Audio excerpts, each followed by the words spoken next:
আসসালামু আলাইকুম। আশা করি ভালো আছেন সবাই। আচ্ছা, আপনারা বলুন তো, লয়ার, অ্যাডভোকেট এবং ব্যারিস্টার এই তিনটি শব্দের মধ্যে কি কোনো পার্থক্য আছে, নাকি তিনটি শব্দই এক? এই তিনটি শব্দের মধ্যে কিছু পার্থক্য আছে, আমি পার্থক্যগুলো আপনাদের সাথে আজকে তুলে ধরবো। প্রথমে লয়ার।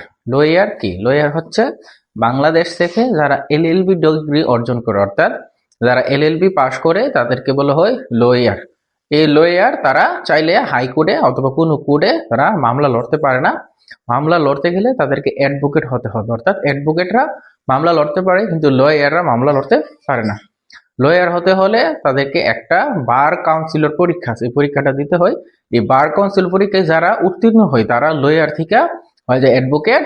আর এই অ্যাডভোকেটরা তারা চাইলে আদালতে মামলা লড়তে পারে, কিন্তু লয়ার যারা আছে তারা আদালতে মামলা লড়তে পারে না। তারপরে ব্যারিস্টার। ব্যারিস্টার কি?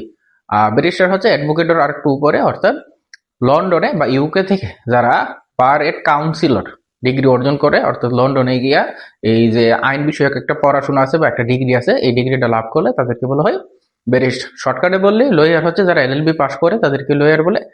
তারা চাইলে মামলা লড়তে পারে না। তাদেরকে মামলা লড়তে হলে বার কাউন্সিলর পরীক্ষায় উত্তীর্ণ হতে হয়। আর বার কাউন্সিলর পরীক্ষায় যারা উত্তীর্ণ হয় তাদেরকে বলা হয় অ্যাডভোকেট। আর যারা লন্ডনে গিয়ে আইন বিষয়ে পড়াশোনা করে আর বার এট কাউন্সিলর ডিগ্রি অর্জন করে তাদেরকে বলা হয় ব্যারিস্টার। আশা করি বুঝতে পেরেছেন। ভালো থাকবেন। আসসালামু আলাইকুম।